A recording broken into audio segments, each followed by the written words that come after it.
An atheist, if asked, "Who made you?" will answer, well, nobody, nothing. We, as a creation, are the result of the Big Bang, which brought the universe into existence, and we are the result of evolution, which brought life into existence and the diversity of life as we know it. That is the atheist answer. But does that answer make sense? I would submit that it does not, and here is the evidence. To begin with, let's look at the Big Bang. First of all, let's understand that the Islamic religion does not have any problem with the Big Bang. Islamic religion does not deny that the Big Bang happened. The Islamic religion, however, teaches that the Big Bang was under the control of the Creator. Now, which makes more sense? For us to believe that it was a random event, or that it was under the control of the Creator? To begin with, the Big Bang did not start with the explosion. The Big Bang started long before. Before the explosion, there was a primordial dust cloud, a dust cloud in the nothingness of space, which drew together as a massive hyperdense core of mass and energy, and it was that exploded. So, where did this dust cloud come from? Where did the primordial dust, where did the energy come from for this explosion?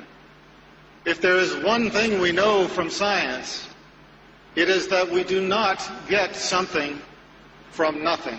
In the explosion, it was the greatest explosion in the history of our universe. It blew everything outward to the universe as we have it today, which is expanding as we know it. And yet we are to believe that this supposedly random event resulted in the perfection of the universe as we know it, whereas any other explosion results in destruction and chaos. We are to believe that the Big Bang resulted in the perfection of the universe as we know it. This is an example where science contradicts science. What do I mean by that? If you are going to explain the universe on the basis of science, you cannot have science contradicting the science that explains the existence of the universe. In science, there is a general principle called entropy. Entropy is the principle that unless there is a greater control over a process, the process tends to chaos. Now let's put it into real-world terms. It does not matter whether you are talking about your child's bedroom, the kitchen sink, your workplace, or a complex chemical reaction. If it is not under control, it generates into chaos. If your child does not clean up his room, if somebody does not control the dishes in the sink, if somebody does not control the chemical reaction, the result is going to be random and chaos. But we are to believe that the massive explosion of the Big Bang resulted in perfection and not chaos. This is an example where science contradicts science. In the same way, when the atheists explain our existence as living beings, they use the example of evolution, natural selection. First, there was a single-cell organism. From the single-cell organism evolved all of life as we know it.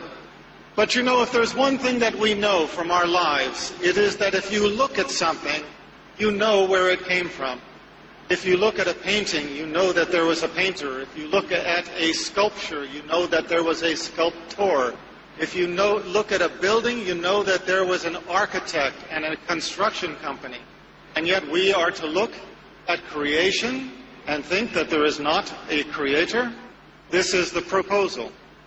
The proposal of the atheist is that we evolved by natural selection with the absence of a creator. But I have a question for those who put forward this theory. Natural selection can explain a lot of things. It can explain the diversity of species. It can explain the fossil record. It can explain where the dinosaurs came from and where they went to. But how can you explain where the soul came from?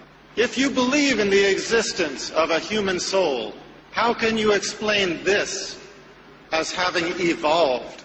For that matter, how can you explain life as having evolved? And what do I mean by life? I mean the power that gives a body, once assembled, to live. We have reached a point in science where we can transplant virtually every organ of the body. We can make a Frankenstein if we so desire. But not all of the world's scientists over the history of mankind, if you brought them all together, cannot make them live. We cannot even make the wing of a gnat in the perfection that it has been made by our Creator. And we cannot give a body life. That is why, once dead, medicine is not able to revive a dead person, even when their organs are still functioning. So, the explanation that we developed from natural selection is another example where science contradicts science. We have the example of millions of years of evolution or natural selection, and the proposal is that everything in our existence, if we don't have some control over it to keep it in order, everything degenerates into chaos. Except for the Big Bang and except for evolution. Those two things, just by themselves, they tended toward perfection. Well, there are some people who accept that explanation, but I submit to you that it is not of those who are enlightened, it is not of those who have open minds or open hearts who accept that explanation. The Arabs have a story that they like to tell. A Bedouin is traveling in the desert. He comes upon an oasis, and in the oasis there is a perfect palace. Now, there are no building materials around. He finds another nomad and he asks him, "Where did this palace come from?" And the nomad said, "Oh, subhanallah, glory to be our Creator, you would not believe where it came from. First, the wind blew so hard that it shaped the rocks into perfect cubes with square edges. And it tumbled the rocks over the desert until they all fell together in the shape of this palace, in perfect assortment. And then the wind blew the dust with some, hairs and fibers from the trees into the cracks and brought the rain, and that made the cement that cemented it all together. And then lightning strikes blasted the sand into sheets of glass and blew the sheets of glass into the windows. And then the elements took wood from the far corners of the earth and shaped it with the wind and the different force of the elements into furniture and into window trim and doors. And tornadoes and hurricanes carry it here and drop the doors into the door places, drop the windows and made the window frames, tumbled the furniture into the rooms. These strong winds took the fibers out of the backs of our sheep, wove them together into tapestries and carpets, and coated the floors with it.